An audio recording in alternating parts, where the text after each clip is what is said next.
বিশ্ব সুন্নি আন্দোলনের উদ্যোগে আয়োজিত শানে গাউসে পাক জামিয়া আউলিয়া রাহিমাহুমুল্লাহ এই সম্মেলনের সম্মানিত সভাপতি শাইখুল ইসলাম উস্তাদুল আসাতিজা আল্লামা শাইখ সাইফুর রহমান নিজামী শাহ হাফিজাহুল্লাহ এবং তার সুযোগ্য সাহেব জাদা,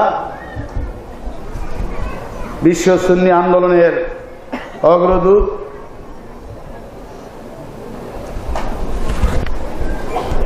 আল্লামা ইমাম হায়াত আল মুআজ্জম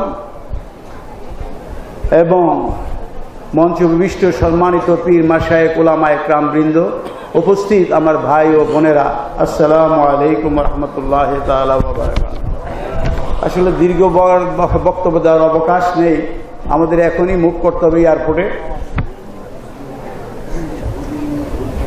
আল্লাহ রাব্বুল আলামিন, আমরা জানি সমস্ত সৃষ্টি জগতের জন্য আমাদের নবীকে পাঠিয়েছে এবং তিনি হায়াতুন নবী, এবং এদেশে ইসলাম প্রচারে, শুধু এদেশে নয়, একবার 1984 সালে 1994 লিবিয়ার বাদশাহ, লিবিয়ার প্রেসিডেন্ট কর্নেল গাদ্দাফি প্রতি বছর 2 জন ইসলামিক স্কলারকে দাওয়াত দেয় ঈদে মিলাদুন নবী উপলক্ষে।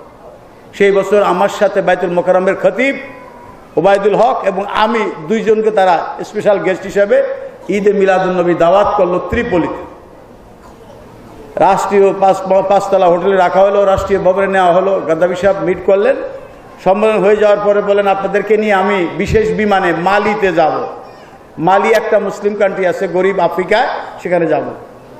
তো দেখেন সুফিরা, অলি আল্লাহরা, পিসাবরা কিভাবে বনে জঙ্গলে উলঙ্গ মানুষগুলিকে কলেমা পড়ায় মুসলমান করছে, খালি চোখে একটু দেখে যান। ওইখান থেকে 1.5 ঘন্টা লাগে প্লেনে, সেখানে হলো হেলিকপ্টারে করে আমাদেরকে, আমি এবং ওবায়দুল হক সাহেব ছিল, মারা গেছে, সেখানে গেলাম। মরুভূমির মধ্যে খালি তাবু আর তাবু, বড় বড়।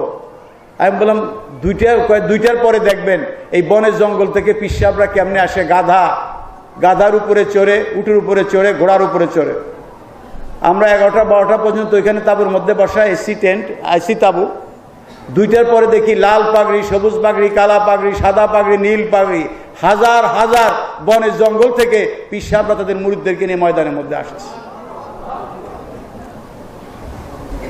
The message of Islam reached in the east coast of Africa, on the west coast of Africa by the Sufis. ইসলামের মেসেজ 1205 খ্রিস্টাব্দে ইখতিয়ারউদ্দিন মোহাম্মদ বিন বখতিয়ার খলজির বাংলা বিজয়ের বহু পূর্বে এদেশে ওলি আল্লাহরা এসে ইসলাম প্রচার করেছে। বাংলাদেশে ইসলামের ইতিহাস হাজার হাজার ওলি আল্লাহদের জীবনের বিনিময়ে। আজ থেকে 1000 বছর আগে বাংলাদেশে একজন মুসলমানের নামের দলিলের অস্তিত্ব রেকর্ড ট্রেজারিতে খুঁজে পাওয়া যায় না। 90% ছিল হিন্দু, 10% ছিল মুসলমান, ছিল 3 থেকে 4%।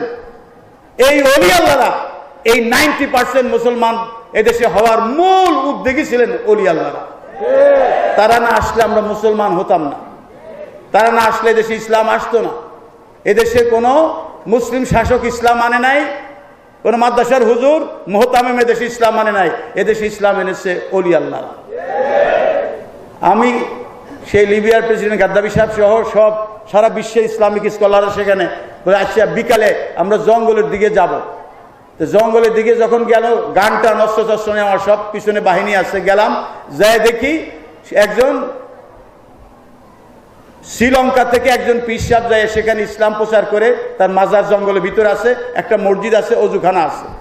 ওইটা আমরা নামাজ পড়লাম, দেখি বহু কালো নর নারী, তারা আমাদেরকে দেখে নাচতেছে আর বলতেছে লা ইলাহা ইল্লাল্লাহ, লা ইলাহা ইল্লাল্লাহ, বুঝাইতেছে তারা মুসলমান, বুঝাইতেছে তারা উলঙ্গ ছিল।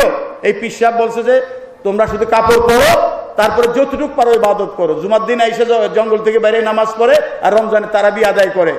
এইভাবে যদি ওলি আল্লাহরা আফ্রিকার জঙ্গলে তাবলীগ না করতো, আজকে আফ্রিকার মধ্যে মুসলমানের অস্তিত্ব খুঁজে পাওয়া যাইতো না। খ্রিস্টান মিশনারিদের সামনে তারা বিলিয়ন বিলিয়ন ডলার খরচ করে, আর ওলি আল্লাহরা তাদের জীবন হিজরত করে বনে জঙ্গলের মধ্যে তারা দিনের এই তাবলীগ করেছে, মূল মেসেজ তাদের কাছে পৌঁছাইছে। এর জন্য তাদের অবদান, উপমহাদেশে একই অবস্থা। রাসূলুল্লাহ সাল্লাল্লাহু আলাইহি ওয়াসাল্লাম আসেন নাই, কোন নবী রসুল আসে নাই, কোন সাহাবীর মাজার বাংলাদেশে নাই, অসংখ্য ওলি আল্লাহদের। এর জন্য আমি বলেছি এই দেশ থেকে ইসলামের অস্তিত্ব, সুফিদের চিন্তাধারা, সুফিদের প্রচারিত শান্তির ইসলামকে বাংলাদেশ থেকে উৎখাত করা যাবে না। এটা বিজয়ী থাকবে। যে যত ইজমার মতবাদ এদেশে আনার চেষ্টা করুক, সে ওহাবি হোক, মওদুদি হোক, সালাফি হোক, কালের প্রয়োজনে এগুলি নির্মূল হয়ে যাবে। হয়তো আসমানে চলে যেতে হবে অথবা বঙ্গোপসাগরে ঝাঁপ দিতে হবে এই জমিন ওলি আল্লাহদের। দ্বিতীয় সতর্ক করতেছি আপনাদেরকে, এই জমিয়তুল ফালাহ মসজিদে চট্টগ্রামের একটি ওহাবি মাদ্রাসার একজন বড় হুজুর প্রধানমন্ত্রীর কাছে ঘোরাঘুরি করতেছে, এবং এর একজন এমপি, ওহাবি এমপি চট্টগ্রামের, সে এটা ইন্ধন যোগাই দিছে যে এই মসজিদটা আমাদেরকে দিয়ে দেন, সরকারের বিরুদ্ধে আমরা কোনোদিন আর কোনো কথা বলবো না। একটা চক্রান্ত হচ্ছে। সমস্ত সুন্নি পীর মাশায়েখ আলেমদের এই জমিয়তুল ফালাহ মসজিদকে রক্ষা করার জন্য ঐক্যবদ্ধ হতে হবে ভাইরা। তারা বলতেছে আমাদের নিয়ন্ত্রণে কোনো সরকারি মসজিদ নাই, এইভাবে প্রধানমন্ত্রীকে যাই সেখানে করছে। এই জন্য আমি বলেছি আমাদেরকে ঐক্য দরকার।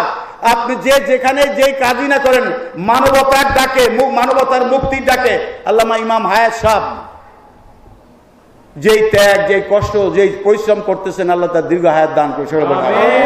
হুজুর কেবলা আল্লামা সাইফুর নিজামী সাহেব হুজুর, আমি ওনাকে বাইতুল মুকাররমের এই জমিয়তুল ফালাহর ক্ষতি হওয়ার জন্য অনুরোধ করছিলাম যে আমরা চেষ্টা করি। উনি বলেন আমার এত বয়স হয়ে গেছে, নিজেই ঠিক মতো হুজুর ঠিক রাখতে পারি না, আপনি চেষ্টা করেন এই মসজিদটা জমিয়তুল ফালাহকে, এটাকে যাতে ওয়াহাবিদের হাতে, সালাফিদের হাতে না যায়, কওমিদের হাতে না যায়, এর জন্য অতন্দ্র প্রহরীর মতো এখানে কাজ করতে হবে। যারা আমাকে অনুরোধ করেছেন যে এখানে আপনি চেষ্টা করেন, আমি একা কিছুই করতে পারবো না, আপনাদেরকে বলেছি আজম নাসির সাহেবের ডিউ লেটার আনেন এবং মহিউদ্দিন চৌধুরী সাহেবের ডিউ লেটার আনেন, এবং আমি একজন সেখানে নেতৃস্থানীয় গভর্নর হিসাবে এবং উপদেষ্টা হিসাবে, দরকার হলে মন্ত্রীর সাথে, দরকার হলে প্রধানমন্ত্রীর সাথে আমি ফাইট দিতে পারবো। আপনার যদি এই ডিউ লেটার না আনতে পারেন, এই দুইজনের, এই চট্টগ্রামের নেতৃত্বে যারা আছে, মেয়র সাহেব এবং সভাপতি সাহেব, এটা কষ্টকর হয়ে যাবে। আমি আর বিশেষ আপনাদের সাথে সময় নিলাম না, কারণ এমন সময় চলে আসছে যে আমাদের ফ্লাইটে মিস করতে হবে। আগামীকাল 11টায় আমার মিটিং আছে ইসলামিক ফাউন্ডেশনে। আল্লাহ আমাদেরকে এই সুন্নি আন্দোলনের এই কাফেলার মধ্যে জান মাল কোরবানি করে এর মধ্যে আমাদের কাজ করার তৌফিক দান করুন। I have given my thanks to the authority, those who had arranged this beautiful program and invited me as lecturer, as guest here. It's a great facility, it's a great blessing from Allah and blessing from His Prophet. May Allah guide us on the right way, give us courage and wisdom to convey His message to the rest of mankind, those who did not receive the message yet. Wa akhir dawana alhamdulillahi rabbil alamin. Wassalamu alaikum wa rahmatullahi wa barakatuh. Marhaba.